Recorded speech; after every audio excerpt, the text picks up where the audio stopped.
Baby Blue. It's 106.3 FM. Sunday afternoon. Bonjour, chers auditeurs de Radio Fréquence Paris Pluriel dans le 106.3 FM et aussi par l'internet www.rfpp.net. Nous sommes ici nous sommes. Aquí somos, aquí estamos. Una emisión multiétnica, pluricultural, polyglotte, como se dice en francés, que tratará ahora en seguimiento de la Noche Blanca contra la guerra, temas muy interesantes y para ello tenemos a un invitado de honor, chileno de nacimiento, periodista y que además de colaborador en programas de Frecuencia París Pluriel, hoy nos visita para platicar de este y otros temas más. Por lo pronto, para pues ver qué es lo que nos tiene aquí la música, voy a poner una pieza de Lucía Momus relacionada al tema de la humanidad y que bien es muy ad hoc para el tema que vamos a platicar ahora, que sigue la mecánica de tratar de comprender nuestras realidades y qué es lo que pasa en el mundo cuando las cosas se enfrentan a dos problemas: el exceso de información, los ataques mediáticos, el conocimiento en la gente común, la gente como nosotros, para hacerse una opinión y tratar de comprender nuestra realidad. Por lo pronto, y antes de saludar de manera directa a don Fernando, pues escuchemos a Lucía Momo con esto que es Humanité.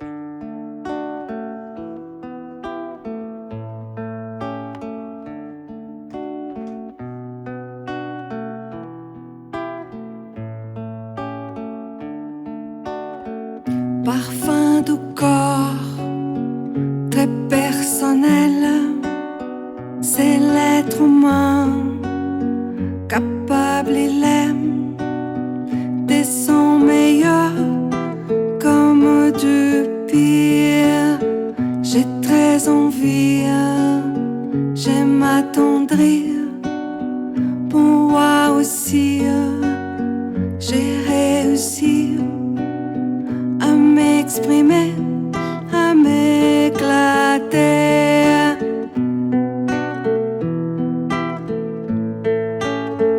Humanidade me ensine a viver. Nunca aprendi como lidar com tanta dor, tanto prazer. Humanité, apprends-moi la vie. Je ne sais pas ce qu'il faut faire face aux douleurs, face au plaisir.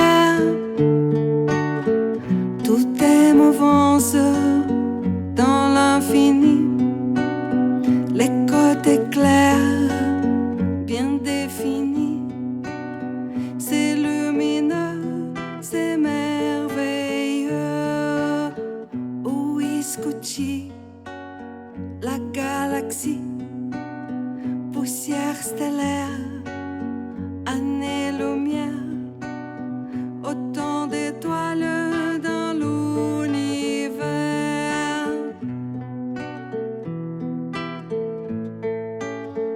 Humanidade me ensine a viver. Nunca aprendi como lidar com tanta dor, tanto prazer. Humanité, apprends-moi la vie. Je ne sais pas ce qu'il faut faire face aux douleurs, face au plaisir. Les vérités sont vraiment vraies. Ces grands mensonges cachés dans l'ombre divisent les mondes pour mieux régner. La pandémie pas fini. Après tout ça, c'est l'euphorie. Les créations vont s'envoler.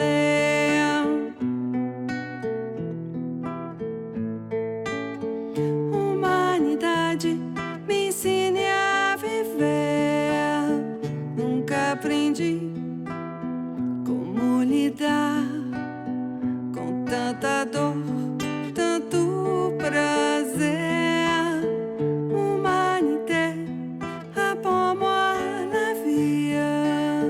Je ne sais pas ce qu'il faut faire face aux douleurs, face au plaisir.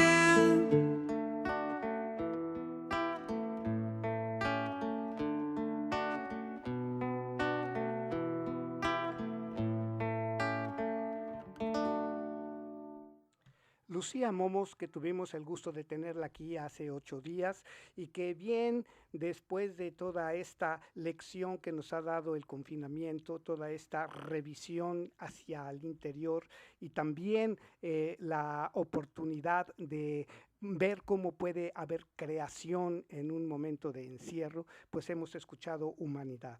Y ahora voy a presentar a Fernando Fernández. Quiero que tú mismo, don Fernando, pues nos digas tu pasaje aquí en la estación y tu llegada a Francia, porque recubre todavía una serie de temas que voy a tratar de comentar contigo, como es la deontología del periodista, del reportero, hacer una pequeña diferencia entre las definiciones según un periodista mexicano, y pasemos también a hacer extensiva la Noche Blanca contra la guerra aquí para los escuchas de habla hispana y los franceses que conocen nuestra lengua puedan enterarse de qué es lo que ha pasado ayer y qué es lo que sigue en la visión de personas, vamos a decir, de el lado alternativo de la vida. ¿Tú quieres que yo haga la intervención en español o en francés? Pues mira, yo tengo un término que se llama melanguear, Sí. y que estamos precisamente dirigiéndonos a una audiencia hispanoparlante, pero que también nos escuchan en francés, así es que hacer una, vamos a decir, un mistaje, Una mezcla. mixture, una mezcla, un revoltijo, como podríamos decir, entre las dos lenguas. Primero de tu presentación y después, si me permites, pasamos un pasaje de Sofía Velasco, franco-mexicana, que nos va a dictar la manera de hablar, porque es una intervención en francés y en español. Comienzo entonces en español. Pues bien, mira, yo soy periodista chileno. Empezó a trabajar en Chile. Trabajé primeramente en la presidencia de la República en Chile en tiempos del presidente Salvador Allende.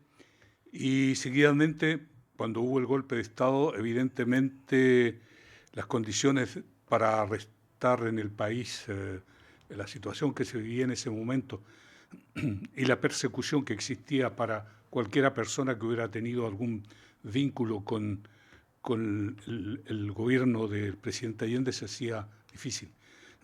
Eso me obligó a exiliarme en Francia y desde allí, digamos, fue un largo camino, en primer lugar para... Porque además entiendo que eres uno de los primeros refugiados en esa época de crisis. Claro, yo llegué a Francia 5 meses después del golpe de Estado.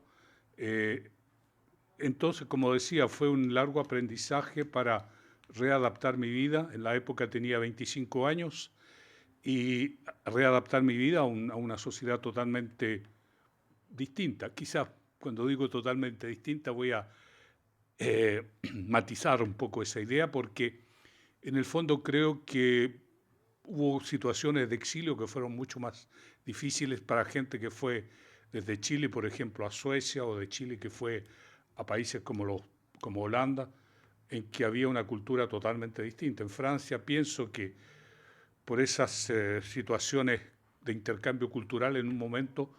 Francia estuvo muy presente en los países de América Latina con la imagen sobre todo de la Revolución Francesa. Entonces había una cultura que se asimilaba. Personalmente yo hablaba un poco francés, por lo tanto no me costó tanto adaptarme y empezar, digamos, una primera época. La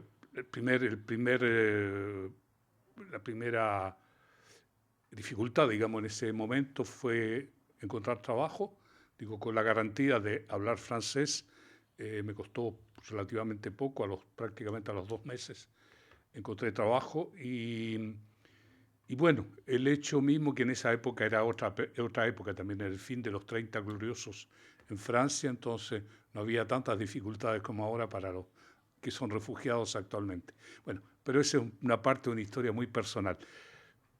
Profesionalmente acá, digamos, no encontré evidentemente con la barrera de la lengua un trabajo como periodista, pero trabajé en actividades que eran esencialmente de solidaridad con Chile, es decir, trabajando para mi país y para América Latina, porque en ese momento, en los años 70, inicia un periodo muy oscuro de dictaduras militares en América Latina. Entonces trabajábamos, digamos, en conjunto. Aprendí, en cierto modo, a descubrir lo que era una noción de latinoamericanismo, es decir, todas las divisiones que muchas veces tenemos en nuestro continente, acá se habían borrado, quizás por la imagen, por la visión que tenían de nosotros los franceses. Nosotros éramos latinoamericanos.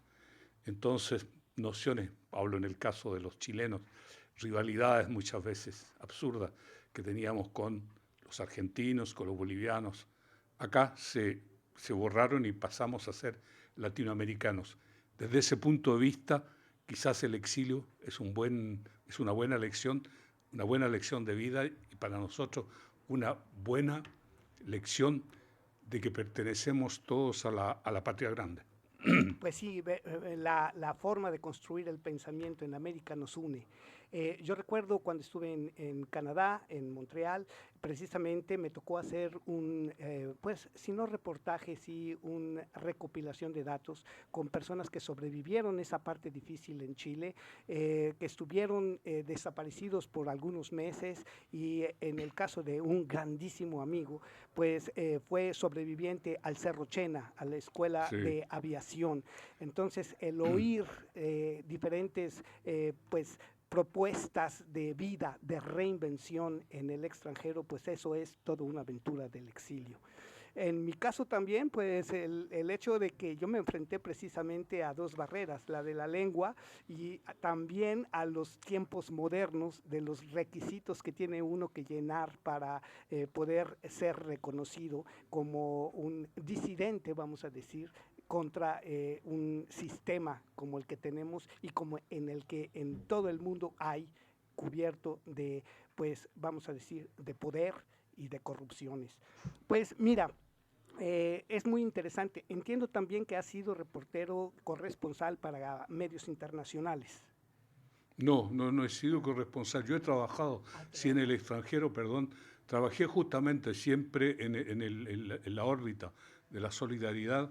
En el año 76, por ejemplo, Argelia, que siempre fue un líder de los países tercermundistas, que formó parte de los no alineados y que durante la Guerra de la Independencia fue uno de los países, digamos, faros dentro de esta línea tercermundista, nos dio la posibilidad a algunos chilenos profesionales en general, cada cual en su oficio, gente que tuvo la oportunidad de encontrar una actividad profesional compatible con su formación, nos dio entonces la posibilidad de trabajar en Argelia.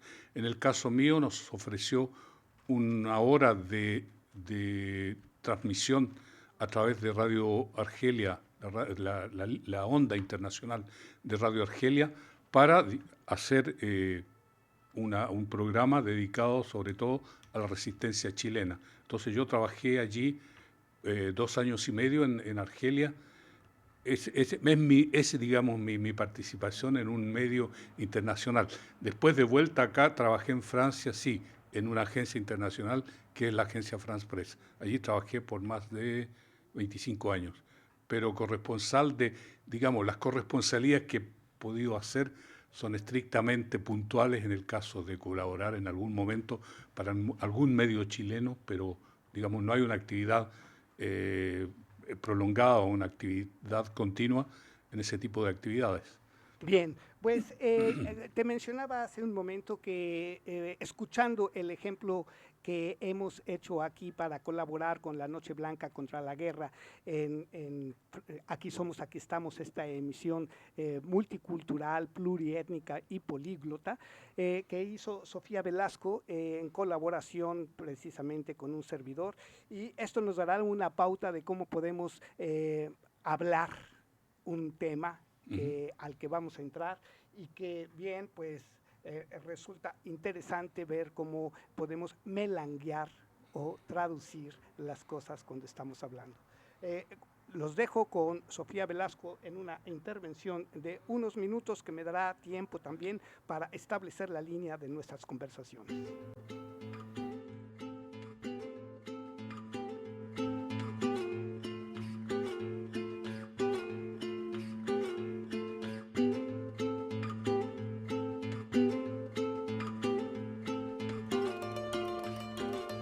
Tristes guerras, si no es amor la empresa. Tristes, tristes. Tristes armas, si no son las palabras. Tristes, tristes. Tristes hombres, si no mueren de amores. Tristes, tristes. Miguel Hernández. Tristes soient les guerres, si elles ne sont pas mues par l'amour. Triste, triste. Tristes soient les armes, si elles vont au-delà des mots. Triste, triste. Tristes soient les hommes, si leur mort n'est pas d'amour. Triste, triste. Miguel Hernández. Y Non ti amo più de René Aubry et Non ti amo più de René Aubry.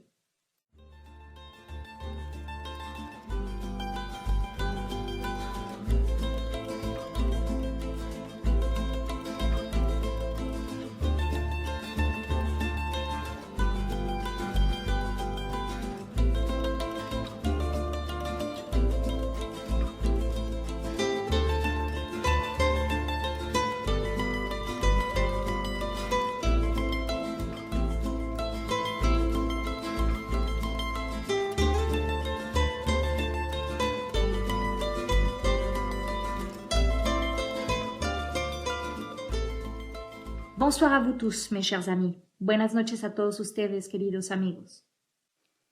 Algunos de ustedes ya me conocen. Yo soy Sofía Velasco, y como parte de la familia de Aquí Somos y Aquí Estamos, me enorgullece muchísimo participar con Juanito Guanabacoa en esta Noche Blanca contra la Guerra. Certains d'entre vous me connaissent déjà. Moi, c'est Sofía Velasco, et en tant que membre de la famille Aquí Somos, Aquí Estamos, je suis très fière de participer avec Juanito Guanabacoa a cette nuit blanche contre la guerre. En esta noche de primavera oscurecida por las actualidades, en un mundo sordo de ansiedad, un poco de música y poesía, pues ya lo dijo Neruda, podrán cortar las flores, pero no detendrán las primaveras. En cette nuit de printemps assombrie par l'actualité, dans un monde sourd d'angoisse, un peu de musique et de poésie, car comme l'a bien dit Neruda, ils pourront couper toutes les fleurs, mais ils n'empêcheront jamais le printemps. Hoy yo no quiero hablar de guerra, porque la guerra fractura, y hoy en día el mundo ya está suficientemente en modo rompecabezas. Tampoco quiero hablar de paz, porque ya lo dijo Benedetti, cuando la guerra se disfraza de paz, es la peor de las paces. La paz se vuelve hipócrita, invade como ayuda, pero deja cenizas por donde pasa y muertes por doquier. Aujourd'hui, je ne veux pas parler de guerre, parce que la guerre fracture, et aujourd'hui le monde est déjà suffisamment en mode puzzle. Je ne veux pas non plus parler de paix, car comme l'a bien dit Benedetti, quand la guerre se déguise en paix, c'est la pire des paix. La paix devient hypocrite, elle envahit avec le sceau de l'aide, mais laisse dans son sillage des cendres et des morts partout. Hoy, por unos instantes quiero darles una bocanada de aire, un respiro que no los saque del contexto de las actualidades y que mucho menos los infecte del virus del olvido. Solo quiero que este respiro les ayude a enfrentar la realidad con la serenidad y la calma justas que nos permita aportar nuestra mejor versión ante toda circonstancia. Aujourd'hui, pour quelques instants, j'ai envie de vous offrir une bouffée d'air, mais ce, sans vous sortir du contexte des actualités et surtout, sans vous contaminer du virus de l'oubli. Je veux juste que ce répit vous aide à affronter la réalité avec la justesse, la sérénité et le calme nécessaires pour affronter toutes circonstances avec la meilleure version de nous-mêmes. La tendencia de pasar de problema en problema se ha visto agudizada en estos últimos tiempos, y así ya llevamos varios años en guerra contra múltiples problemas, llámense pandemias, crisis ecológica, crisis social, geopolítica del caos y muchos otros más. Y por más experiencia adquirida, porque vaya que con tanto caos ya hemos acumulado bastante, parece que nada más no llegamos al meollo del asunto. Por eso os propongo el siguiente cuento zen, para en medio de tanto merequetengue darle la vuelta a la tortilla. La tendance à aller de problème en problème s'est accentuée ces derniers temps, et donc nous sommes en guerre depuis plusieurs années contre de multiples problèmes, appelons-les pandémies, crise écologique, crise sociale, géopolitique du chaos et bien d'autres. Et même si, face à tant de chaos vécu, on devrait déjà avoir acquis une ferme expérience, elle manque de solidité car nous ne sommes pas vraiment immergés dans le vif du sujet. Je vous propose alors cette histoire zen en espérant qu'elle puisse vous être utile. El problema, cuento zen. En un monasterio zen ha fallecido el guardián del templo, por lo que el gran maestro realiza una prueba a sus discípulos para determinar quién de ellos tendrá el honor de suplantarlo. El gran maestro les dice: voy a presentarles un problema. Aquel que lo resuelva primero será el nuevo guardián del templo. Trajo al centro de la sala un banco, puso sobre este un enorme y hermoso florero de porcelana con una hermosa rosa roja y señaló: este es el problema. Los discípulos contemplaban perplejos lo que veían: los diseños sofisticados y raros de la porcelana, la frescura y la elegancia de la flor. ¿Qué representaba aquello? ¿Qué hacer? ¿Cuál era el enigma? Todos estaban paralizados. Después de algunos minutos, un alumno se levantó, miró al maestro y a los demás discípulos, caminó hacia el vaso con determinación y lo tiró al suelo. Usted es el nuevo guardián, le dijo el gran maestro, y explicó. Yo fui bien claro. Les dije que estaban delante de un problema. No importa qué tan bellos y fascinantes sean, los problemas tienen que ser resueltos. Puede tratarse de un vaso de porcelana muy raro, un bello amor que ya no tiene sentido, un camino que debemos abandonar, pero que insistimos en recorrer porque nos trae comodidades. Solo existe una forma de lidiar con los problemas: atacarlos de frente. Y colorín colorado, este cuento se ha acabado.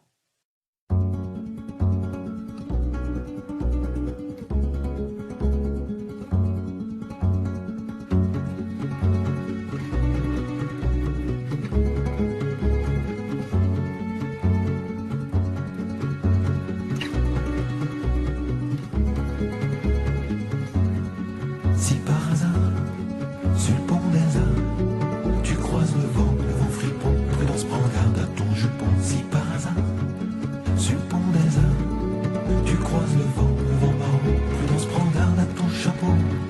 Les gens foutres et les gens propres, métis du vent furibond, qui rebroussent les doigts, détroussent les toits, retroussent les robes. Les gens foutres et les gens propres, le vent, je vous en réponds, sans souci, c'est justice comme de colle un tampon. Si par hasard, sur le pont des Arts, tu croises le vent fripon, prudence, prends garde à ton jupon. Si par hasard,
écouté Le vent du compositeur français René Aubry. Acabamos de escuchar Le vent del compositor francés René Aubry. Notre langage véhicule notre pensée. Les mots que l'on emploie transmettent notre vision du monde, notre état émotionnel. Ils encouragent, stimulent, menacent, désespèrent, trébuchent dans le vide. Ainsi, Hannah Arendt avait raison en disant que les mots justes, trouvés au bon moment, sont l'action. Voici donc une petite histoire sur le pouvoir des mots. Nuestro lenguaje transmite nuestro pensamiento. Las palabras que utilizamos transmiten nuestra visión del mundo, nuestro estado emocional. Animan, estimulan, amenazan, desesperan, tropiezan en el vacío. Así, Hannah Arendt tenía razón al decir que las palabras adecuadas, que se encuentran en el momento adecuado, son la acción. He aquí entonces una pequeña historia sobre el poder de las palabras. Le pouvoir des mots. Conte populaire. Un orateur parle du pouvoir de la pensée positive et des mots. Un participant lève la main et dit « Ce n'est pas parce que je vais dire « bonheur, bonheur, bonheur » que je vais me sentir mieux, ni parce que je dis « malheur, malheur, malheur » que je me sentirai moins bien. Ce ne sont que des mots. Les mots sont en eux-mêmes sans pouvoir. L'orateur répond « Taisez-vous, espèce d'idiot, vous êtes incapable de comprendre quoi que ce soit. » Le participant est comme paralysé. Il change de couleur et s'apprête à faire une répartie cinglante. « Vous, espèce de... » L'orateur lève la main. « Je vous en prie, je vous prie de m'excuser. Je ne voulais pas vous blesser. Je vous prie d'accepter mes excuses les plus humbles. » Le participant se calme. L'assemblée murmure. Il y a des mouvements dans la salle. L'orateur reprend. « Vous avez la réponse à la question que vous vous posiez. Quelques mots ont déclenché chez vous une grande colère. D'autres mots vous ont calmé. Comprenez-vous mieux le pouvoir des mots? Et rouge et bariolé, notre histoire est terminée.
Acabamos de escuchar Guitare Bambou del compositor francés René Aubry. On vient d'écouter Guitare Bambou du compositeur français René Aubry. Muchas gracias a todos. Y para terminar, una frase de George Orwell. La revolución será completa cuando el lenguaje sea perfecto. Merci beaucoup à vous tous. Et pour finir, une phrase de George Orwell. La révolution sera complète quand le langage sera parfait. A la prochaine. Hasta la próxima. Los dejo con un pedacito de Random Jam 5 de Aldo. Je vous laisse avec un petit bout de Random Jam 5 de Aldo.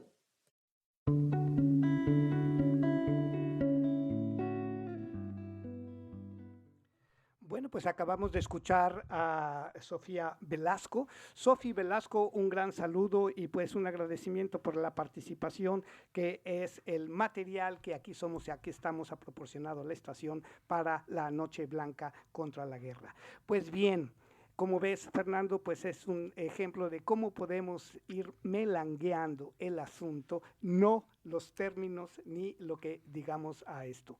Pero siendo tú un periodista de muy amplia experiencia, me gustaría empezar a tocar los temas que tenemos propuestos para ahora con una división, o vamos a decir una especificación bien de dos términos: periodista y reportero. Yo me apego a lo que Rogelio Hernández López ha dicho, te voy a decir, él es un reportero en asuntos políticos desde 1978, especializados en temas de periodismo y periodistas. Tiene varios libros en su haber en México de muy alta frecuencia, como Zócalo Rojo, Zorrilla, El Imperio del Crimen, Solo para Periodistas y otros. Y fue en tiempos recientes director de la Unión de Periodistas Democráticos y de la Casa de los Derechos del Periodista AC en México. Pues bien, él establece que la ley, por lo menos en México, es tan amplia que no a todo mundo se le puede decir periodista, que hay una diferencia entre alguien que aparece periódicamente para decir cualquier cosa y un reportero que va a, vamos a decir, generar un material para que los opinadores, los comentaristas, los analistas traten de interpretar y de analizar una realidad. ¿Cómo ves esto? ¿Qué podrías puntualizar sobre este tema? Mira, personalmente, y es algo que en general, quizás por una cuestión de variación de términos o por un hecho del valor que se da a los diferentes términos, en Chile se hace prácticamente una mezcla entre lo que es el reportero y lo que es periodista. Y digamos que el reportero es una fase inicial de lo que va a llevar finalmente al periodista, sin que el periodista en un momento tenga que volver a sus orígenes de reportero. Perdón. ¿Por qué? Porque el reportero es, por definición, o tal como nosotros lo entendemos, es la persona que va a reportear, la persona que va a buscar la información, que va a la fuente de la información. Y sobre la base de los conocimientos o del material que obtiene a través de esa búsqueda de información, de la búsqueda del suceso, va a elaborar y va a crear va a agregar algo que es su propia opinión, que es su propio conocimiento, que es su propia cultura, su propio punto de análisis, y que le va a dar a la noticia un carácter más acabado, más elaborado, para poder comentar, para poder relacionarlo con otros hechos y para, digamos, crear y establecer una idea o un propósito para ser discutido, por ejemplo. Sí, y eso implica también ciertas dificultades de tipo legal en los países, porque, por ejemplo, en México es una definición demasiado general, porque se concibe como periodista todo usuario de la libertad de expresión en México, incluidas las empresas de prensa y a la marabunta desinformadora de las redes sociales. Sí. Entonces, yo creo que es un tema delicado que implica otro concepto, la deontología, el valor de ser alguien que, apegado a la realidad, la exprese.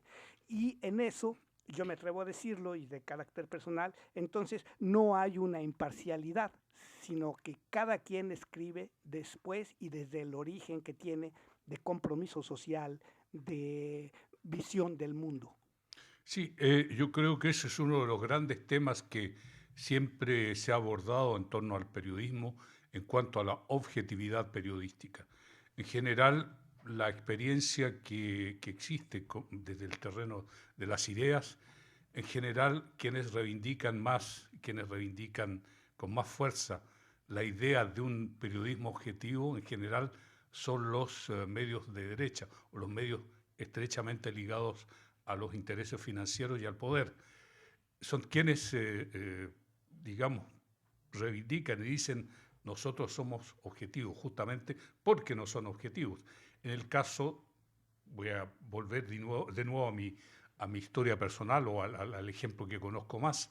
Por ejemplo, en Chile hay dos cadenas de periódicos muy importantes, el Mercurio y La Tercera, tradicionalmente más importantes en el país, y el Mercurio, que es el periódico más antiguo de habla hispana en el mundo, reivindica con toda la sabiduría que debería darle los años, digamos, reivindica ese carácter objetivo.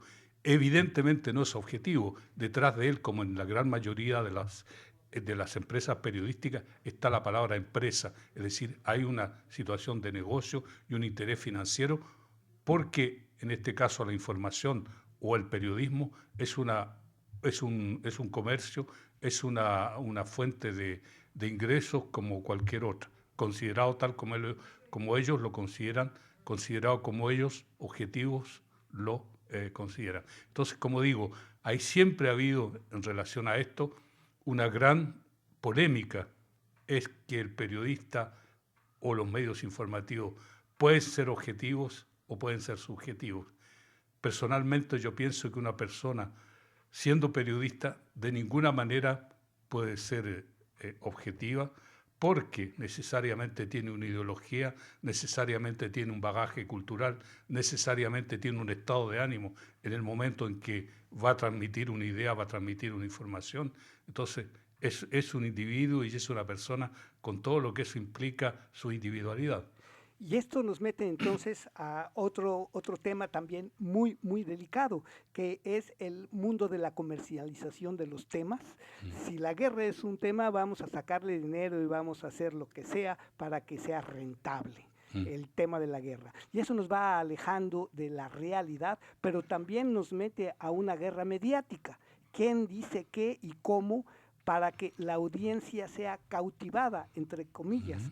Y entonces empezamos a hablar de la creación de opiniones y de la conciencia de la realidad. Y eso, pues, es muy complicado. Pues, mira, para esto he escogido ya para entrar al tema de lo que representa el análisis de la realidad, que es muy interesante y quiero saber tu punto de vista después de la conversación que se tuvo ayer en la emisión de Guy, aquí en esta misma estación, que puede ser consultada también en el podcast de la estación, yo espero, el tema de lo que nos hace de alguna manera reflexionar en la cuestión bélica, en el negocio de la guerra. Yo lo llamo de manera coloquial el war business, pero para esto me referí a una fuente actual de una persona blanca, esto vamos a subrayarlo como origen de pensamiento, y que desde Sudáfrica ha tenido una labor por más de 25 años de reportera de guerra. Yo me refiero a Lara Loran, y que ella dice, por ejemplo, hay tanta desinformación sobre Ucrania que nunca habíamos visto algo así. Estamos mintiendo en una escala épica, advirtió la famosa periodista estadounidense Lara Logan, quien ha estado informando sobre guerras durante 35 años, y esto en una cadena de televisión independiente que se llama The Real America's Voice. Para esto y pensando en la dificultad que implica la traducción, pues te voy a invitar a escuchar este reportaje de lo que se le pregunta a ella y de lo que habla para entrar ya entonces al tema de la guerra. ¿Te parece bien? Pues bien, entonces dejo esta intervención que es de lo más actual, está escrita hace 3 días y bien, pues tuve acceso a la fuente directa. Okay, apparently she's not quite ready yet. Let's keep it going I'm then. ready. Can you hear me? There you are. We got her. Oh, well, it's so great. We didn't see you pop up right away. Laura, great to have you this morning. I wanted to Es start with this una breaking intervención news captada overnight, desde it la appears- red en and el there momento you en are. que You sí. popped up for us. It's so great to see you. The Daily Mail has a very interesting story that's saying that Vladimir Putin essentially may be running out of bullets, that he might have a week and a half, 2 weeks max. He's losing warplanes, tanks, all the rest of it. He obviously went into this thinking he was going to bulldoze his way through Ukraine. He's obviously caused a lot of destruction. Don't want to minimize the fact there's over 2 million refugees. But this has not gone as well as Vladimir Putin expected. I don't buy it for a second, Ed. I'll be honest with you. I really think that there's so much misinformation. We've never really seen anything like it. I mean, I've been covering wars now for 35 years, and I have never seen people with their nails done in the Ukrainian flag, right? I mean, we're being corralled into this box where we either have to hate Vladimir Putin and believe everything evil that's said about him and love Ukraine, and there's no in between. And that reminds me a lot of you're either, a white supremacist or you go with the Democrat narrative on everything under the sun. So Vladimir Putin knew exactly what he was doing when he went into Ukraine. The Russian military isn't perfect. They, for example, I've spoken to multiple defense specialists and intelligence specialists from a Defense Intelligence Agency who've studied the Russian military for years. They do have a difficulty mounting complex air operations because they do very little training hours in comparison to, for example, the United States air assets, right, our fighter jet pilots. But Russia is not struggling. What Russia has done from the very beginning has been very strategic. They didn't go straight to Kiev.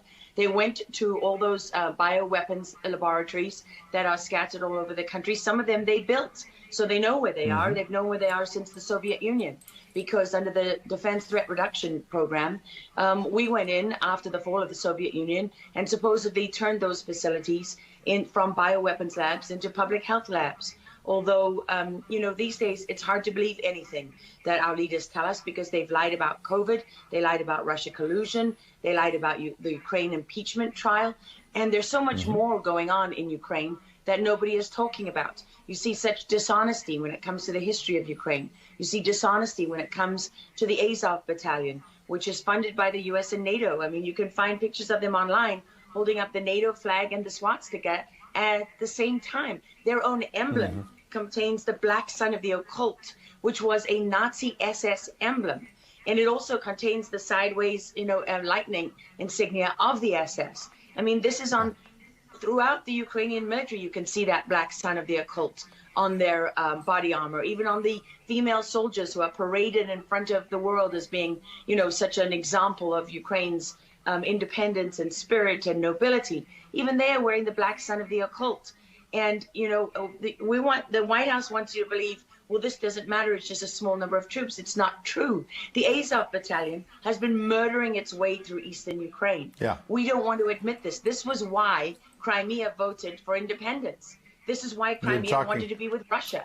Because we in the media, in the Western media and in the West, won't acknowledge the reality of what's gone on. Western Ukraine backed the Nazis. It was a headquarters for the Nazi SS. The CIA under Alan Dulles actually gave immunity from prosecution to the Nazis of Ukraine from the Nuremberg trials. So there's a long history of the United States and our intelligence agencies funding and arming Nazis in Ukraine. These are not like new neo-Nazi groups that sprung up. These are the actual Nazis from the Second World War, who, if you go back to the Nuremberg trials, said that they were planning for a 1,000-year Reich.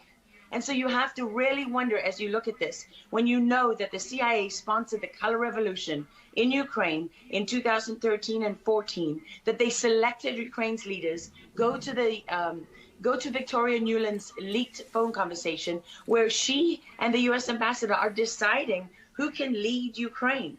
I mean, there's as much interference here as you could possibly imagine before you even get to Hunter Biden, Nancy Pelosi, John Kerry, and Mitt Romney, and all of their children who are employed, who earn millions from Ukrainian gas companies. Yeah, you are pointing, pardon me, to a real credibility crisis for our leaders. I want to let Karen Turk jump in. Yeah, I wanted to bring up the fact that President Zelensky is Jewish, and I don't know exactly how this factors in, but there's some very interesting points in what you're saying. And looking at this, you could think it's political theatrics. You made a very good point at the beginning that you think that Putin is in control. And I actually want to play something that Jen Psaki said, because it seems that the White House is actually echoing that sentiment. Watch this.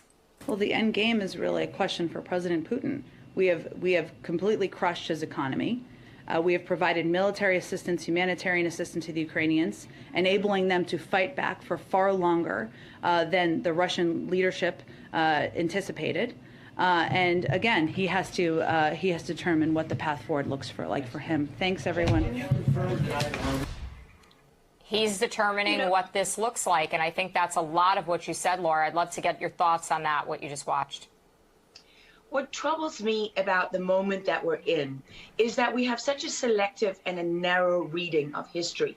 President Zelensky may be Jewish, but he's not the only one in this who suffered during the Second World War, whose ancestors suffered, right?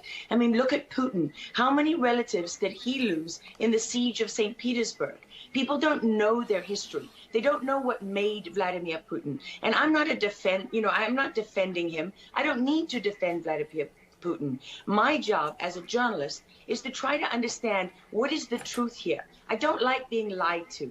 And we're being lied to on an epic scale. When we're told your only choice is you have to be 100% with Zelensky, who's a puppet, who you can find on the internet in black stilettos and leather pants, with shirtless, doing a spoof Dancing with the Stars kind of entertainment video. That's a mock of a Ukrainian group that does this kind of satanic occult type of music video. And I mean, Zelensky was selected, like so many of our leaders. And honestly, with big tech and with election fraud these days, we don't know how many leaders all around the world have been selected for us and weren't actually voted in. But what we do know is that there are increasing problems with technology and the digitization of our world. Because look at what's happening with COVID. Look at what has happened globally. We are fighting the same battles all over the world. To pretend that this war is about Russia and Ukraine is just a barefaced lie. If Putin has been warning for 15 years that he is not going to stand by while the globalists take over the world, build bioweapons facilities and whatever else they're doing in Ukraine, Ukrainian oligarchs. Ukraine has been a center of money laundering for many of the leaders in this country. For how long? Billions of US dollars have been laundered through Ukraine, and we say nothing about it. These are our tax dollars. I mean, before the impeachment trial, had you ever heard of anyone in the United States, us bringing in foreign governments to the White House for anti-corruption training? I mean, does nobody question these things? Why do we not question them? We have an idiot like Lieutenant Colonel Vindman, who goes at the impeachment trial and sits there as a lieutenant colonel. He didn't even make colonel. And he's telling the president of the United States what his policy should be. You have a traitor in the form of Maria Yovanovitch, who was Obama's ambassador, who's telling Ukrainian government officials, don't listen to the will of the American people. Don't listen to the election results. We are the true leaders of America. I mean, and then people object when the woman isn't even fired. She's given a cushy job for life at Georgetown University at the expense of the U.S. taxpayer. And we're told that the president of the United States cannot say to his foreign counterparts, that we want you to look into something. But Joe Biden can withhold as much aid as he wants to. I mean, there's so much hypocrisy and dishonesty here. And Ukraine is at the center of it all. Go back to Russia collusion. Go to Alexander Chalupa. Go to Eric Karamella, the whistleblower who went to work for Adam Schiff, who wasn't really a whistleblower, and all those corrupt people in the deep state. And you know what? The deep state isn't a theory. It's not a conspiracy theory. It's an actual deep state. Look up the SES, the Senior Executive Service, because when that bureaucracy was ushered into law in the United States of America, that's when we got a bunch of unelected bureaucrats pulling the strings behind the scenes. And these are the people that keep lying to us. Absolutely. And pardon me, we've got a live chat where we're streaming on Getter, for example, and I'm watching it as you're talking. People are talking about how you're dropping truth bombs and you're a real journalist. And I know that, having worked alongside you for many, many years when you're at CBS and many other places. And maybe they didn't want to hear the truth, but you're dropping those truth bombs now. Unfortunately, we got to hit a break right now. We'd love to have you back in the days ahead. We'd love having you on. Lara Logan, thanks for joining us on Real America's Voice. Thank you so much. All right. Well, we'll certainly have her back. Bueno, pues vimos que la querían cortar y una periodista cuando inicia su speech, bueno, pues se pone también con esa emoción de decir las cosas. Lo interesante es que menciona nombres y para seguirla pues habría que hacer toda una investigación de fuentes y recursos para verlo. Pero analicemos un poquito. La guerra informática, la credibilidad y sobre todo la interpretación de una guerra. Yo entiendo, después de haberte escuchado ayer junto con otras personalidades aquí en la estación, que la historia es harto compleja, que hay que ver el origen de un pueblo desde el inicio dividido, hay intereses porque es el contacto, como lo decías, entre el Oriente y el Occidente. Y esa situación pues complica más las cosas. Es un caso parecido a Grecia, por ejemplo, que es la entrada entre el mar Mediterráneo, el mar Rojo. Mar Negro, rojo, rojo por comunistas, ¿no? Mar Negro. Y bueno, la Ucrania tiene esa dificultad. Y además de que esa división pues implica también intervención. Los Estados Unidos no invaden, intervienen. Así pasó en Panamá, por ejemplo. Así pasó en Chile. También escogieron a las personas de alguna manera delicada y indirectamente a través de la Escuela de las Américas, que la mayor parte de la bota militar que nos pisó a la Casa Grande, pues se formó en esa escuela, se formó con esta mentalidad, se formó en ver al ciudadano común como enemigo. Y de ahí el poder político, el poder de facto, el golpe de Estado. ¿Qué nos puedes decir sobre este tema? ¿Cómo podríamos darle una luz a las personas que pues estamos sujetas a ese bombardeo mediático para tratar de entender aquí los extranjeros en Francia y en Europa y dar una noticia o una idea de reflexión a nuestras gentes en la Casa Grande? Mira, con respecto a eso, yo pienso que es verdad que es difícil, va también en el sentido de la objetividad, tanto del que el que va a buscar la noticia como el que la recibe. Es decir, yo creo que ahí hay todo un problema de formación para apoderarse de la verdad. La verdad tampoco es única, la verdad es múltiple, la verdad es variada según las situaciones. Entonces depende de cada persona el buscar desde un sentido nuevamente objetivo quizás, de buscar cuál es la verdad. Porque evidentemente, como digo, en este asunto, sobre todo en el caso de una guerra, detrás de la guerra militar propiamente tal, detrás de la guerra con armas y con batallas, está todo lo que es la guerra de la información. Y en este caso, en el caso actual, quizás por toda la multiplicidad de los medios a los cuales tenemos acceso, no solo los medios tradicionales, oficiales, diarios, radios, televisión, está toda la red inmensa que son las redes sociales. Entonces, la posibilidad de obtener informaciones es inmensa, pero hay que ver en este caso cuáles son los intereses que hay detrás de cada una de las informaciones. Entonces, el gran problema quizás cuando uno trata de hacerse una idea sobre algo es hacer un abanico. Un abanico por una parte y por otra parte hacer una selección en lo que parece cierto, lo que parece propaganda, lo que parece intoxicación. Y en este caso, en el caso de la guerra entre Rusia y Ucrania, es particularmente difícil porque se habían establecido, por razones evidentes, hechos que son previos y por otra parte porque había toda una tradición, y eso yo lo he visto mucho en América Latina, de, digamos, quedar pegados mentalmente o en una idea de Guerra Fría, es decir, con dos bloques que ya no existen, o por lo menos de uno de ellos ya no existe, es decir, ya no existe la Unión Soviética.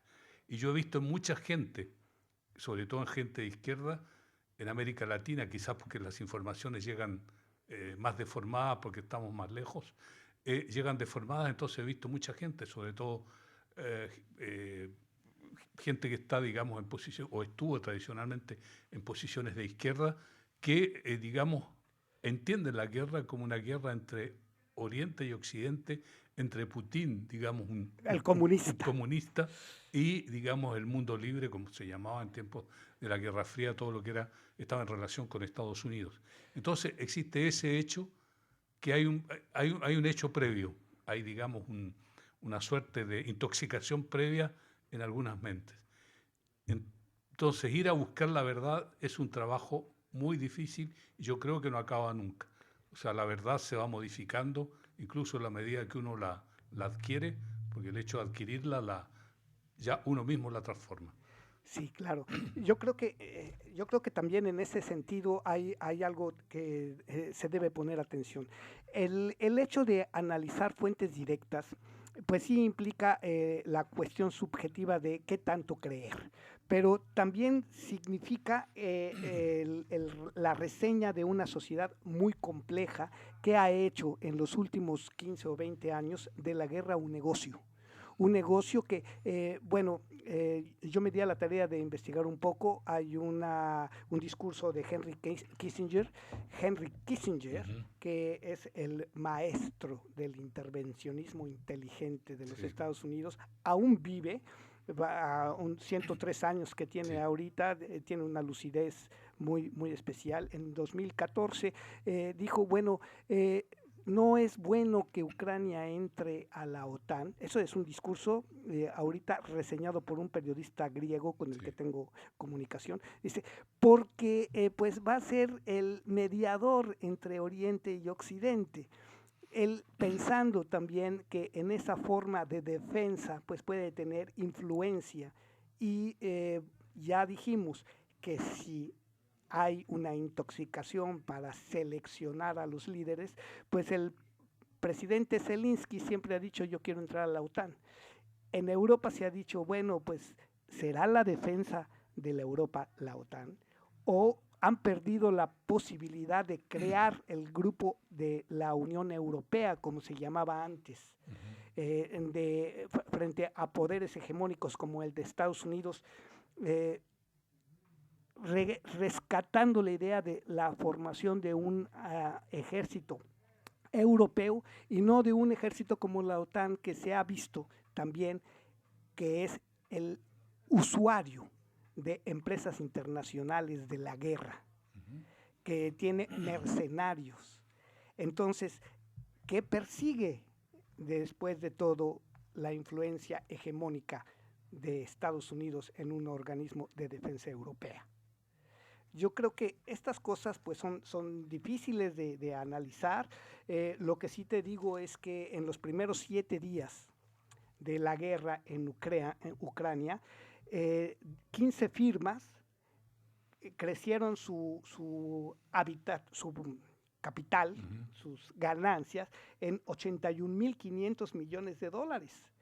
Estas empresas, las empresas de armas, multiplicando su riqueza, pues yo dije, pues, ¿cuál es la fuente? Las International War Business que hay en la red, que ya se puede consultar esa información, la liberaron hace poco, es el control del mercado mundial, y son de esas 15 firmas, 9 son gringas, y está la Lockheed Martin, la Raytheon y la Boeing, que son empresas que han estado fuera de los acuerdos de la fabricación de bombas de racimo, prohibidas desde 2008, y que siguen usándose. Y ahora, pues fácilmente, con esta intromisión que no sabemos realmente lo que está ocurriendo, pues están acusando a unos y otros de la utilización de ese tipo de bombas en objetivos civiles, y la guerra se está complicando. Si las cosas hubieran dejado impas de la presencia militar de una OTAN, tal vez no tendríamos una guerra entre países, sino una guerra civil al interior de Ucrania, porque es un país altamente dividido. Sí, o sea, mira, el problema de la OTAN es que, tal como se decía ayer, y lo decía un experto, es una fachada, en cierto modo, de Estados Unidos, más que digamos, una fuerza de defensa. Una fuerza de defensa, una fuerza o una institución militar de defensa. Es decir, una fachada de la presencia de Estados Unidos, porque finalmente a Estados Unidos, y eso se ve en otros ámbitos, a Estados Unidos no le interesa una independencia de Europa. En la medida en que Europa pueda ser una potencia mundial, y digo Europa, a Estados Unidos le surge un competidor importante ahí. Y Europa, digamos, con su tradición histórica, con su tradición cultural, con su tradición tecnológica, podría ponerse, en el caso de ser realmente una entidad económica, una entidad cultural, una entidad política, podría ser una potencia a estar al nivel de las que son ahora grandes potencias.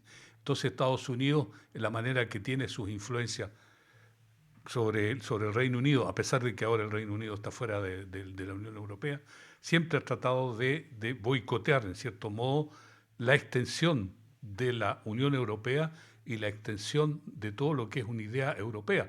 Vaya un hecho que se cita muchas veces, el hecho del interés que existía en las élites rusas en el momento del descalabro de la Unión Soviética, élites rusas que buscaron un acercamiento hacia Europa, o sea, considerar que Rusia forma parte de Europa, que Rusia es un país europeo, y Estados Unidos hizo todo lo posible justamente por boicotear esa idea. Hay otro hecho importante, que es cuando surgió la idea en tiempos acá en Francia, del presidente Mitterrand, de crear un cuerpo militar europeo.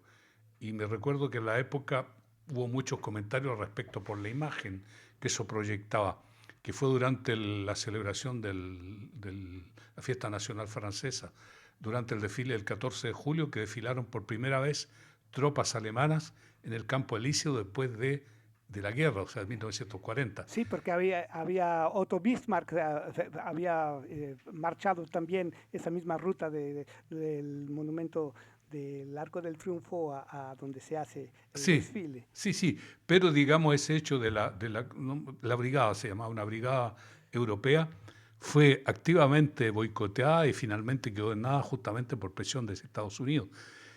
En la medida de que, digamos, una unión a ese nivel, una unión a nivel militar de Estados Unidos a Francia, necesariamente iba a tener, en la medida que Alemania y Francia son los pilares de la Unión Europea, es una idea y una entidad como esa iba a tener una enorme repercusión en el resto de los países europeos. Y Estados Unidos actuó, pero tremendamente, para evitar el desarrollo de esa idea. Entonces, digamos, la OTAN es un instrumento para Estados Unidos, un instrumento que puede servir para cualquier cosa, pero que no tiene de ninguna manera un gran valor como tal. Es decir, está el caso de Yugoslavia, en que la OTAN, o sea, Estados Unidos, por interés de Estados Unidos, mete a la OTAN. Pero hay otros casos, como el caso de la guerra de Irak, que tendría que haber ido a la OTAN porque era uno de los países que estaba comprometido, Estados Unidos, y la OTAN no participó. Entonces, es variable el rol que puede jugar la OTAN en distintas situaciones. Y ahora se está justamente activando la idea de la OTAN como entidad militar, es justamente a partir de países que tienen cuentas pendientes desde hace mucho tiempo con Rusia. El caso de Polonia, que en estos momentos está siendo punta de lanza, digamos, de la OTAN, no hay que olvidar el pasado tumultuoso, y el pasado tumultuoso a todo lo largo de la historia, de las relaciones entre Polonia y Rusia. O sea, en varias ocasiones Polonia ha desaparecido como nación porque ha sido absorbido por Rusia. Y lo que está más cercano a toda la posición de la Unión Soviética en la época frente a Polonia, en el momento, sobre todo al final de la guerra, cuando se produce la revuelta en Varsovia y la Unión Soviética espera que la revuelta sea aplastada por los nazis, entonces se deciden a entrar. O sea, hay todas cosas que existen. O sea, hay una rivalidad enorme entre Polonia y después los otros dos países que están haciendo también, están en segundo plano, pero están haciendo cabeza, digamos, de esta llamada OTAN, de esta OTAN, que son República Checa, que tiene el pasado con las relaciones con Rusia o la Unión Soviética de la invasión en 1968, y Hungría, una situación parecida en Budapest en 1956. Yo creo que entonces lo que podríamos decir para irse con cautela en este asunto es considerar, como tú dices, el aspecto histórico, la gran división interna en el pueblo ucraniano, sí, y también ese origen ruso de las ciudades como Sebastopol y del propio nombre de la Rusia, era de la Rus, la Rus, y eso era como un royaume, ¿no? Un reino que sí, se fue transformando y bueno, transfigurando también el término hasta llegar a la Rusia, ¿no? Entonces, otro aspecto es el ver que también las divisiones provocadas han sido de tipo religioso. Sí. Que esto es también otro factor para analizar a las religiones como medio de control masivo, a las religiones como ideología que permea ese sentimiento de nacionalismo, de pertenencia, de ataque también, las guerras santas, eso lo tenemos en todas las religiones, que pues en un momento dado son factores que consideramos ahora y que las nuevas generaciones no conocen. O sea, a partir de mi generación, por ejemplo, el 55, ya somos post la guerra. Sí. A partir de los años 2000, son generaciones de la no existencia ya del bloque URSS. Esas gallinas que se oyen son aquí parte de nuestra... Son parte del folclore de la radio, porque estamos en medio de un centro comunitario en que hay, digamos, una pequeña granja afuera con jardines, con gallinas, así que, bueno, forma parte del entorno en que estamos trabajando. Y es el cacareo de las ideas. Es el cacareo de las ideas también. Que nos estamos haciendo así. Sí. Pues yo creo que entonces ese valor que tiene, esa opinión que podemos ofrecer como reporteros es que veamos las líneas de información que existen abiertas. Una situación muy especial que me llamó mucho la atención que trataste el día de ayer es las cadenas de información que hay como RT y la influencia que pueden tener. Y otra cosa que me llama la atención y que también comencé a hacer por ahí alguna pequeña investigación documental es la fabricación del enemigo potencial. Sí. Hace unos días las relaciones México-Estados Unidos se vieron manchadas, entre comillas, como siempre, porque siendo el patio trasero de los Estados Unidos, los mexicanos, el culo de la frontera, pues se estaba diciendo que estábamos alineándonos ya con Putin. O sea, no se puede hablar de una alineación así si no se aceptan las medidas, vamos a decir, económicas, punitivas de un país que las dicta sin medir las consecuencias. Yo vi dos cosas muy importantes. Que un personaje como Vladimir Putin ha de haber consultado y pensado las consecuencias après la guerre, después de la guerra, y no durante, que es lo que se puede quedar manchado. Porque el poderío militar que tiene la Rusia actual era como para barrer y dejar destruido como han dejado Túnez, como han dejado Libia, completamente de la noche a la mañana. Pero lo pensó dos veces porque hay rusos ahí, hay su gente, hay su origen cultural. No va a destruir un Sebastopol donde se han dado la crema innata también de muchos escritores. No va el hecho de que Crimea haya pedido su libertad fue contra los de Ucrania interior. O sea, es un país completamente polarizado en las 4 o 5 facciones que hay, porque pues no hay que olvidar Bandera, el líder, que si no participó él directamente sembró las ideas para que detonara una división nacionalista. Y esa situación heroica de decir vamos a defender al territorio, bueno, pues pasa en todos los países, pero vamos a defender el territorio ¿a costa de qué? Vimos lo que pasó en Berlín. La destruyeron completamente y ¿cuántos años les llevó la reconstrucción? ¿Quién va a reconstruir Ucrania? Por las empresas capitalistas occidentales, evidentemente, como ha ocurrido en todas las últimas guerras. Es decir, hay un doble negocio, ahí es el negocio de las armas, el negocio de la guerra, que es un negocio muy amplio, y después el negocio de la reconstrucción, ¿no? O sea, es una lógica trágica, una lógica criminal, pero es una realidad. Yo me imagino que empresas como Kaufman and Broad, Eiffage y otras acá en Francia deben estar ya viendo la posibilidad cómo se va a reconstruir. ¿Cómo Ucrania, ayudar al prójimo? cómo ayudar a Ucrania, ¿entiendes? Entre otras. Pues otra cosa que pudieras tú agregar de lo que se habló ayer, de hacer extensivo a nuestro público hispanoparlante, de los temas que consideras tú puntos importantes de la Noche Blanca del programa que presidió Guy el día de ayer, junto con otras personalidades. ¿Quiénes fueron? Yo sé que uno es Bernard es una personalidad en el CDTeam, la otra persona no los conozco. Yo llegué así al programa un poco como ahora, como se hace, como se hace habitualmente. Llegué así al programa, así que no los conocí. Y militante tuve la ocasión universitario, militante universitario en el 68. Sí, eso, sí, ¿no? es gente que viene de esa generación. Es gente de esa generación y que tiene todo un recorrido, todo lo que ha sido la historia, no solo de Francia, sino de la historia política y de actividad política en toda Europa. O sea, gente con la que después conversando, justamente nos encontramos que en mis primeros contactos, cuando llegué a Francia, es gente que todos ellos conocían. Es decir, en cierto modo estábamos todos en el mismo círculo. A ellos yo no los conocí personalmente en aquella época, pero yo cité algunos nombres de ese momento y me dijeron, por supuesto, tal y cual es amigo mío y hicimos tal cosa, y a partir de ahí empezaron los recuerdos.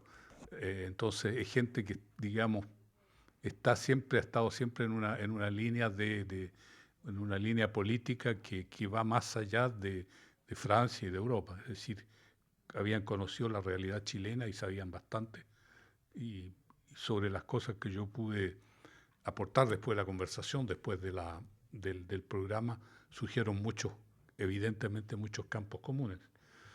En este sentido, a la gente que nos escucha en la Tierra Grande, en la Casa Grande americana, porque fíjate que orgullosamente te digo que parte de este programa Aquí Somos, Aquí Estamos se retransmite en algunas partes, en Canadá y en Los Ángeles, por ejemplo, con algunos amigos, y pues la comunidad hispanoparlante pues se fortalece con esto, con esas ideas, y sobre todo porque la forma en que se nos ve en Europa no se conoce exactamente en nuestros países.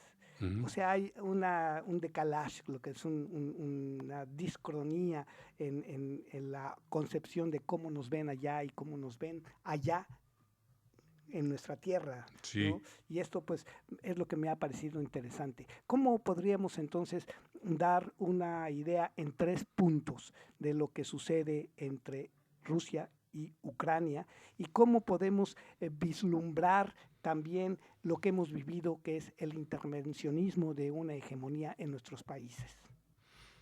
Yo creo que en el fondo un imperialismo vale lo que vale el otro, o sea, por decir una frase bien general. Es decir, hay una, del mismo modo, digamos, de considerar que y se dice mucho como esas frases que se repiten, América Latina es el patio trasero de Estados Unidos. Podemos decir, o se podría decir como paralelo, que toda es la región que va hacia el este del Ural, o todo lo que va hacia el oeste, perdón, es el patio trasero de Rusia o de la Unión Soviética. Entonces, los intereses que hay estratégicos, comerciales, políticos, en muchos casos se asemejan bastante, por distintas razones, por cuestiones ideológicas, pero siempre detrás de eso por un interés comercial, un interés económico. Entonces, en ese aspecto yo creo que se parecen mucho los intereses. Y esos intereses se han acentuado, yo creo, en este caso, en particular con la persona de Vladimir Putin, porque es una persona que está marcado terriblemente por toda la historia de Rusia, por toda la historia de la Unión Soviética. O sea, no hay que olvidar, hablan mucha gente, hay todas unas interpretaciones que, como dirían de psicólogos a 10 pesos, ¿entiendes?, sobre la personalidad de Putin, pero muchos evocan, hay muchos casos en que se evoca su experiencia personal en el momento de la caída del muro de Berlín, cuando él se encontraba como teniente coronel del KGB, o de la KGB, en Dresden, la República Democrática Alemana, cuando cae el muro. Y en ese momento se produce una serie de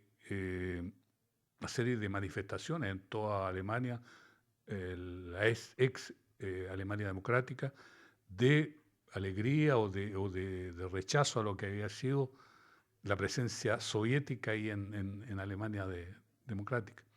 E incluso en un momento hay manifestaciones frente a la sede de la KGB en Dresden, donde está Putin en ese momento. Y es un momento en que, según lo que dicen distintos testigos, hay que sacar rápidamente, en la urgencia, a la gente que está ahí adentro. Hay una manifestación afuera, en fin, y temen que puedan ser linchados o que puedan ser agredidos. Entonces Putin vive ese momento y vive alguien que ha vivido toda su vida en función de un sistema, de ideología, dentro de un esquema, dentro de un aparato. Entonces puede ser un golpe muy fuerte. Yo conocí de oídas, o he conocido incluso de manera bastante directa, gente que quedó totalmente traumatizada, que habían sido funcionarios oficiales, funcionarios de partido, funcionarios dentro del esquema de lo que era el bloque soviético, lo que se llamaba Alemania Oriental, y que tardaron mucho tiempo para, digamos, superar el trauma que significó la caída de toda esa vida. A modo de ejemplo, de manera muy particular, un trastorno de vida, como puede ser, en mi caso, el caso de los chilenos o otros latinoamericanos, un golpe de Estado, es una cosa que uno arrastra de una u otra manera toda la vida. Es decir, porque significa la ruptura de un día hacia otro, de un mundo en el que uno se había acomodado, en el que uno se había acostumbrado a vivir, en el que uno ejercía bien y en muchos casos felizmente su trabajo, felizmente, y se viene abajo. O sea, yo pienso, ahora sobre todo en tiempos de guerra, me ha llevado mucho a pensar en el momento en que se pasa, en el minuto, en el segundo, en que se pasa de un momento de paz a un momento de guerra. Cómo el mundo en un segundo se transforma totalmente. Y aquí vivimos también una paradoja y una contradicción, o una contradicción paradójica, si vale el término, porque estando en guerra no es el mismo espíritu que se vivió en la Segunda Guerra Mundial, en el que todo el mundo tenía pues los ensayos de las sirenas, los ejercicios o sea, se está viviendo light ese problema sin la posibilidad de poder sufrir un embate. Y eso pues enrarece las situaciones, porque no sabemos hasta qué punto puedan llegar a ser álgidas estas relaciones provocadas por los diferentes intereses y que se afecten de entonces poblaciones que ahora no pensamos ni siquiera en la posibilidad. En Francia, aquí en París, se vivieron bombazos terroristas. En los 70s también se han vivido el Bataclan, por ejemplo, pero pues son hechos de violencia aislada. Sin embargo, ahora sabemos noticias que poco a poco van en la escalada de violencia, como el asesinato del jugador por personas que las cogieron pasando la frontera para ir a guerrear Sí. a Ucrania. O sea, todas esas cosas que se enrarecen y que ahora, a ojos de las grandes inteligencias, pueden ser, pues, creaciones, entre comillas, de generación de violencia. Claro, porque digamos, la violencia en general tiene causas que van hacia distintos sentidos. La violencia tampoco es una situación que nace, salvo sea el hecho de un psicópata. Digamos, la expresión de la violencia no es una expresión que viene de un momento a otro.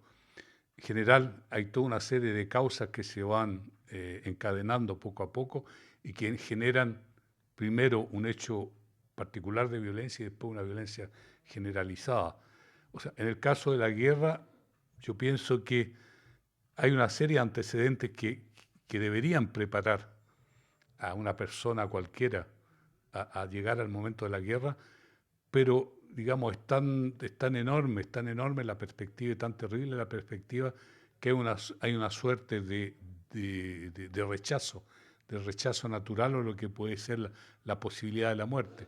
En el caso, por ejemplo, de caso todavía aún personal, de ver el golpe de Estado, habían múltiples elementos que indicaban. Yo trabajaba en un servicio que era, en cierto modo, podía ser un servicio avanzado dentro de la capacidad de tener informaciones. Y habían múltiples elementos y habían elementos escritos, informes, en los cuales se decía, hay un golpe de Estado en marcha y tiene esta y estas características. Pero todo el mundo, frente a la enormidad de ese peligro, trata de pensar que hay una segunda interpretación y quizás algo que va a frenar ese hecho que se avalancha, ese hecho que se está acercando cada día y que nos pone frente a un peligro. Entonces, cuando llega, como decía, este momento, este minuto, este segundo en que de la paz hacia la guerra, es tremendamente traumatizante, tremendamente terrible. Por hacer el paralelo, habían múltiples elementos que hacían pensar que habría una guerra o intervención rusa en Ucrania, pero todo el mundo decía sí, pero va a haber un acuerdo, se va a arreglar por este lado, va a ocurrir esto otro. Entonces, quizás los únicos que tenían conciencia clara y se estaban preparando, porque el trabajo para el momento en que iba a haber enfrentamiento eran los militares, pero claro, el resto de la población seguramente trataba de decir, no, esta vez nos vamos a arreglar, nos vamos a tratar el problema de otra manera. Un caso muy preciso, por ejemplo, que no llegó al enfrentamiento, el caso a fines de los años 70, una tensión muy grande entre Chile y Argentina. Sí. Entre Chile y Argentina por la posesión de islas en el sur de América, de Sudamérica. Y claro, ahí hubo también todo un momento de tensión que fue en crecimiento. Y era difícil de hacer la diferencia, hablo en el caso de Chile, no sé cómo ha sido en Argentina, cómo la población se aprestaba para ese momento trágico. ¿Por qué? Porque se vivía una dictadura y al mismo tiempo esa dictadura iba a enfrentar como país, como nación, a otra dictadura. Entonces, desde un punto de vista, digamos, humanista, digamos, los contrarios a la dictadura podían ponerse de acuerdo, pero estaban en bandos nacionales contrarios. Entonces, afortunadamente, digamos, hubo la intervención del Papa, en fin, y la cosa terminó en nada.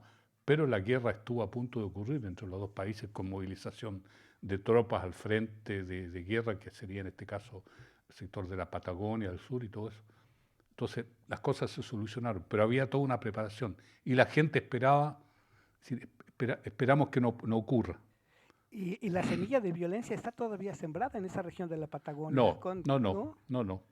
En el caso de Chile, el caso de Chile y Argentina, las cosas han variado favorablemente. Es decir, hubo un arreglo internacional y en el fondo se terminó. Es decir, es un problema, en ese caso, quizás nos vamos a desviar un poco del tema, pero bueno, como No, estamos analizando los conflictos. En ese caso, si tú quieres, es un problema que afecta sobre todo a intereses nacionalistas. Es decir, el fondo del problema es el fondo de la proyección territorial de esos territorios, la proyección marítima de esos territorios. Es decir, de la medida en que Chile o Argentina tienen potestad y tienen posesión de esos territorios, significa una proyección del mar territorial para Chile hacia el Atlántico y para Argentina hacia el Pacífico. Ese es el problema. Pero eso al ciudadano fulano de tal que está en Santiago, que está en Valparaíso, no le va ni le viene. Entonces no es un asunto que... Y en muchas épocas, digamos, se explotó mucho esa rivalidad con Argentina porque existían, digamos, Argentina siempre fue una potencia económica frente a Chile, que fue un país de menos... De mediana potencialidad. De mediana mediana potencialidad. Además está el carácter mismo de los argentinos, que yo creo que eso es cultural. Entonces siempre los chilenos vimos a los argentinos como gente prepotente, como gente. Pero eso se ha terminado mucho en los últimos años porque finalmente las comunicaciones, es fácil ir de un país al otro, en fin. Entonces hemos aprendido, yo creo, a conocernos y no nos sentimos en absoluto diferentes de los argentinos y los argentinos de nosotros. Somos como primos que vivimos, o primos o hermanos que vivimos en distintos lugares, pero... Vaya, que eso quede en el renglón de la mofa, del sarcasmo, de la broma, de los chistes. Sí, no va más a más. Que no vaya más allá. Sí. Pues yo pongo el dedo en el renglón en la cuestión de la militarización y la creación de violencia con un ejemplo, mi país. Sí. Mi país, en el caso de México se ha dicho si es o no un Estado fallido. Yo creo que no es un Estado fallido, que ha funcionado bien para cierto tipo de intereses y que la guerra como negocio se ha convertido en algo natural, Si vemos una operación hecha en un país de manera hegemónicamente unilateral, de darles armas a los carteles y tener ya territorios completos bajo la influencia de grupos armados estratégicamente posesionados, con una jerarquía y organización militar definida, con un territorio ya, sería un estado dentro de otro estado, en el que la propia república, el Estado Nacional no puede intervenir, y que los muertos que estamos dando desde la sociedad civil ya son incontables. Y esto fuera de los problemas tradicionalmente políticos de ideología. Aquí estamos enfrentándonos a una fuerza armada que pretende el control de un territorio, que pretende también el hacerse de medios como el pago del uso del suelo, o sea, medios económicos, y que entra a negocios criminalmente organizados como es el narcotráfico, la trata de personas, el tráfico de órganos. Entonces, todo esto pues complica la existencia como nación de un país, y de ahí la potencial peligrosidad de una guerra interna, de una intervención de los Estados Unidos. O sea que estamos viviendo una época muy difícil, que el ejemplo de lo que ocurre en México puede darse como extensivo a algunos países a nivel de otras naciones. Y bueno, yo no quiero pensar nunca en que pues sea una defensa a la democracia la invasión que no sería invasión, sería intervención, se dirán los gringos, para sacar de su agujero a los potenciales enemigos, que ya lo ha hecho en otras partes del mundo, que el primer ensayo que se hizo de esa magnitud pues fue el de Manuel Noriega. Claro, en Panamá. Entonces, yo creo que esto pues nos pone en una posición global delicada a toda América Latina. Si se nos ve como aliados o no de la URSS, si se nos ve como potenciales enemigos, si nos relacionamos comercialmente con la China, y que el poder hegemónico de los Estados Unidos se está pues desplazando. Y no creo que lo dejen así de buena fe en ningún momento. Sí, pero en ese caso yo creo que hay que ir, y tú citabas a un hecho que es muy importante, que es muy grave en tu país, en México, y en estos momentos también en mi país, en Chile, y en Latinoamérica, por decir, en nuestros países, que es el problema del narcotráfico. Y este problema no se puede dejar de incluir como una de las consecuencias o una de las causas o una interrelación causa Efecto. y efecto, que el problema del narcotráfico se desarrolla en un contexto sobre todo de capitalismo extremo como es el ultraliberalismo, es decir, en transformar todo en mercadería, en todo objeto del mercado. Y en este objeto del mercado, más allá de, o sea, el narcotráfico forma parte, pero a lo que apunta desde un punto de vista más general el narcotráfico es crear una sociedad de esclavos. O sea, el narcotráfico es una manera de control social. De control, no solo de control social, de control de las personas. O sea, en la medida que la persona, digamos, veámoslo a nivel individual, en la medida que la persona depende, ya sea en este caso una droga, es decir, pierde la voluntad, pierde la capacidad de ser, se convierte en un objeto del tipo que le vende la droga, o sea, se despersonaliza, se deshumaniza, digamos, pierde su capacidad, la capacidad esencial que es del ser humano de tener una voluntad y de tener una capacidad de reflexionar en un sentido o el otro, de elegir. En ese sentido, porque la droga lo anula. O sea, en un momento el tipo que está sometido a la droga, lo que le interesa es satisfacer la necesidad biológica de su cuerpo de adquirir la droga. Entonces, una persona perfectamente manejable. Y en ese aspecto, o sea, todo lo que puedan decir los gringos y todo lo que puedan hacer, ellos son los primeros consumidores y son entonces los principales vectores de la producción de droga en el resto del mundo y en el resto en particular en América Latina. Entonces, en ese caso, la droga como arma de guerra, en otros casos se usó de manera, digamos, directa. En el caso de Vietnam, los principales proveedores de droga del ejército norteamericano eran los propios vietnamitas, porque era una manera, digamos, de anular la capacidad humana de los enemigos, ¿entienden? En este caso. Y en ese aspecto Estados Unidos yo creo que es el hipócrita más grande, porque justamente, así como existe la DEA, el Departamento Antidrogas, en fin, son ellos los principales consumidores, los primeros vectores de producción de drogas. Y esto en casos bien concretos, por ejemplo, en Chile hay estudios que no están acabados sobre la realidad de la dictadura. En Chile no existía el problema del narcotráfico. En Chile existía el consumo, era un consumo muy moderado. Muy moderado, por así decir, y era en ciertos sectores, sobre todo en el medio artístico, por ejemplo, se consumía droga en una fiesta y era muy fácil acceso, es decir, formaba parte como tomar una copa, es decir, era muy fácil, pero no había ese consumo, esa necesidad o ese consumo masivo que hay actualmente. ¿Y quién desarrolló el negocio del narcotráfico, principalmente la cocaína? Fue la dictadura. Fue la dictadura que introdujo el consumo de droga, no directamente, digamos, pero a través de las mafias. De las mafias protegidas. Claro, de las mafias protegidas, sobre todo en los sectores populares, que eran los sectores donde había la más importante resistencia a la dictadura, sobre todo de la juventud. Entonces fue una juventud que fue sacrificada y que fue podrida y que fue envenenada tanto en el espíritu como en el cuerpo como una acción organizada y puesta en marcha por la dictadura.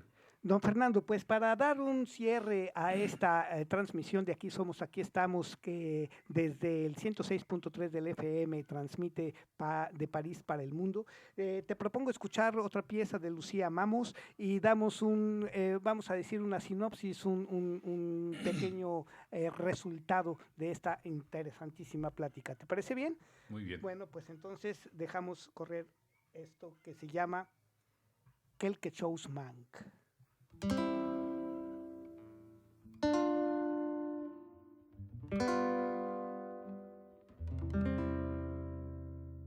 Quelque chose manque, quelque chose. Quelque chose manque ici en moi. Quelque chose manque, quelque chose. Quelque chose manque au fond de moi. Je ne sais pas pourquoi. Toujours c'est manque en moi. Depuis longtemps déjà, il ne me quitte pas. Tá faltando algo, tá faltando. Tá faltando algo aqui em mim. Tá faltando algo, tá faltando. Tá faltando algo, tá faltando.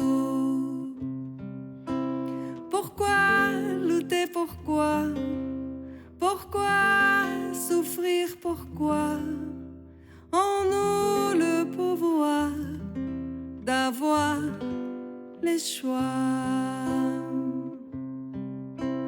Tá faltando algo, tá faltando. Tá faltando algo aqui em mim. Tá faltando algo, tá faltando. Tá faltando algo, tá faltando. Je vais toujours m'aimer, comprendre le passé, apprendre à pardonner, les blessures soigner.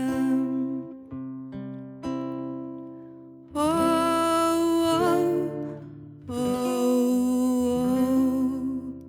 oh, oh, oh, oh.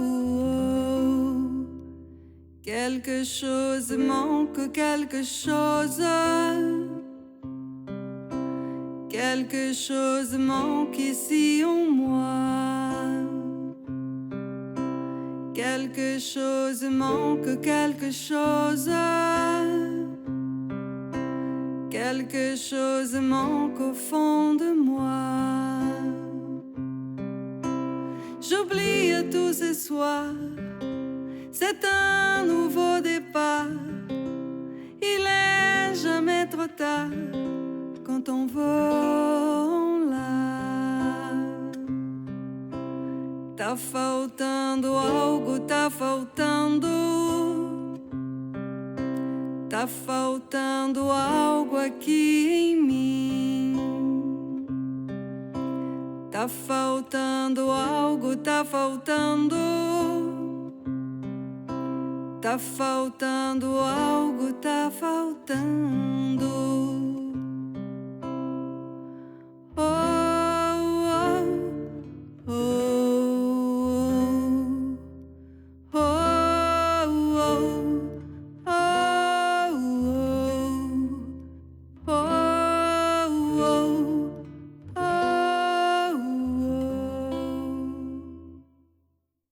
Quelque chose manque.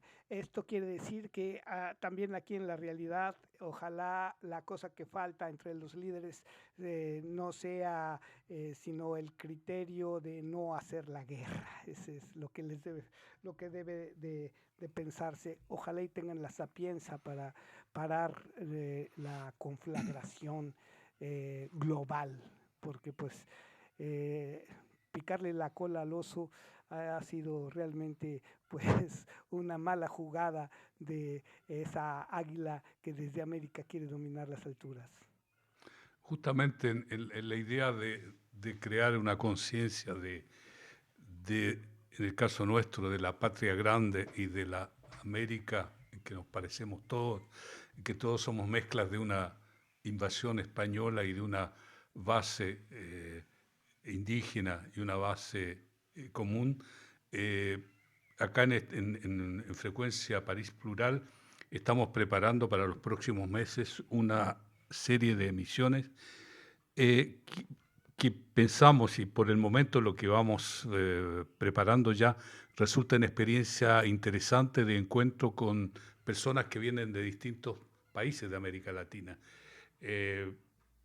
Se trata en general de analizar los problemas de América Latina un poco a la manera espontánea, a la manera de los conocimientos y sobre la base de la experiencia que tenemos cada uno de los que vamos allí a participar, para ver los problemas y las situaciones y las realidades de cada uno según nuestras experiencias, e intercambiarlas, compartirlas y analizarlas, es decir, tener el punto de vista de gente de acá de Francia, de gente que son expertos, que conocen en un tono más profundo, para, digamos, dar a conocer al público francés esa realidad, pero al mismo tiempo yo creo como experiencia personal, como experiencia entre los que allí participamos, de conocernos más como latinoamericanos y crear, digamos, esta sensación o esta realidad que nos ha puesto el hecho de vivir en un país que es distinto al de nosotros, para sentirnos, y en el cual nos ven como una unidad, para sentirnos realmente como una unidad cultural, como una unidad de gente que venimos de troncos comunes. A ese respecto, por ejemplo, basta citar la historia, muchos de los grandes movimientos en América Latina, el movimiento de la independencia, se partió con ideologías que vinieron de Europa, partió con gente, con exiliados que estaban en Europa por distintas razones, algunas por razones políticas y otras por razones simplemente porque tenían la capacidad de venir o la posibilidad de venir a estudiar acá, y que se reunieron, que dieron lugar a una corriente, se impregnaron acá en Francia del espíritu de la Revolución Francesa y pudieron llevar esas ideas nuevas hacia América Latina, las que desembocaron en la independencia de los países, pero al mismo tiempo, desgraciadamente, independencias que partieron de distintos sentidos, crearon los países y no crearon, desgraciadamente, una unidad latinoamericana. En cierto modo, habemos acá en Francia, somos aquí en Francia y en París en particular, algunos utópicos que pensamos que podemos crear una corriente latinoamericana, podemos juntarnos, por lo menos somos amigos, lo que ya es un primer paso. Y yo creo que y ya se ha dado también en todo sentido esos primeros pasos con nuestros filósofos, con una nueva filosofía de la liberación, con un nuevo sentido de vernos como contexto de la parte mundial, de la parte global. Y bueno, pues aquí somos y aquí estamos. Aquí somos y aquí estamos. Y pues en ese hacer pues podemos transformar las cosas. Te agradezco muchísimo. Creo que falta nada más que puntualices en una o dos ideas lo que ha venido siendo la Noche Blanca contra la Guerra y lo que ya viene, que es el trabajo en el que estás participando muy activamente, que es esta creación de programas.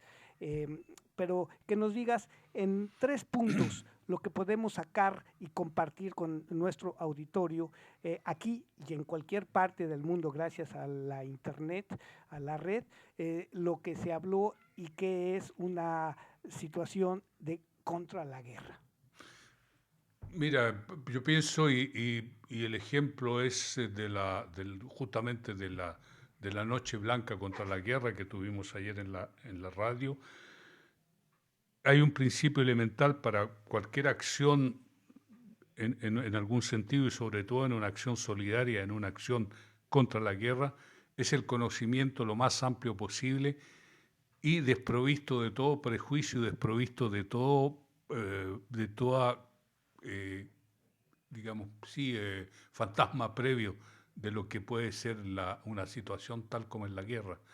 Es importante conocer, nutrirse al máximo de todo lo que es información, de todo tipo de información, para poder hacer entre toda esa tipo de información una selección en lo que, como decía, puede ser propaganda, lo que puede ser intoxicación, lo que puede ser fake news, como se dicen, noticias falsas ahora actualmente, como se usa de decir. Pienso que es lo principal para hacer todo tipo de acción.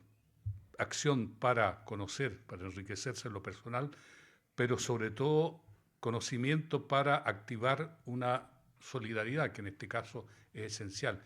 Y cuando digo solidaridad y como acción esencial contra la guerra, solidaridad con la gente que está sufriendo en este momento en Ucrania, pero también no los olvidemos de la gente que está sufriendo en Rusia.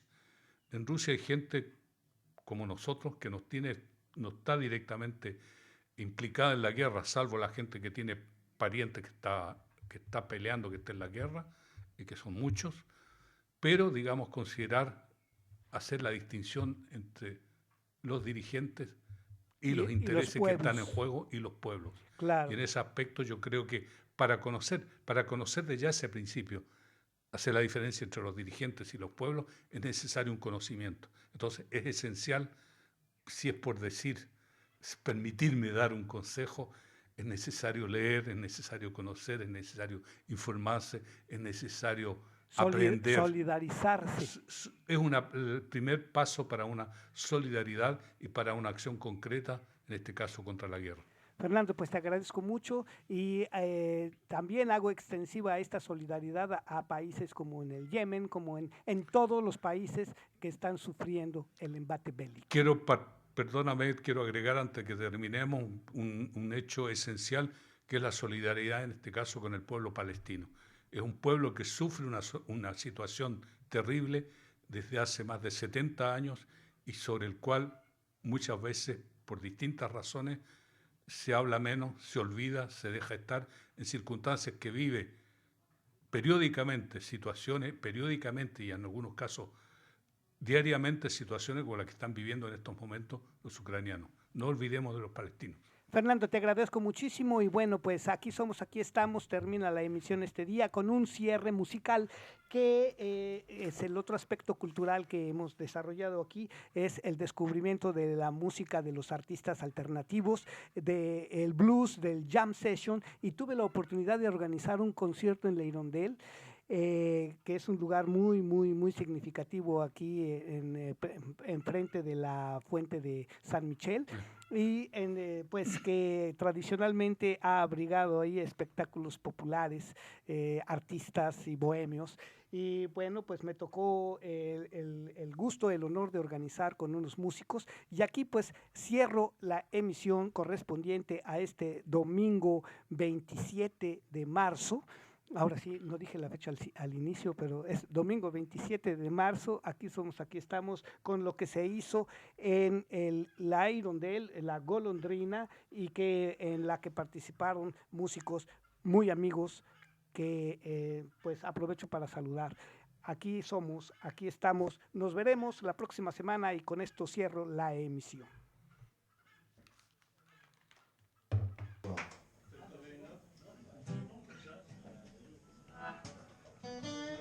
Before you accuse me.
Jonathan.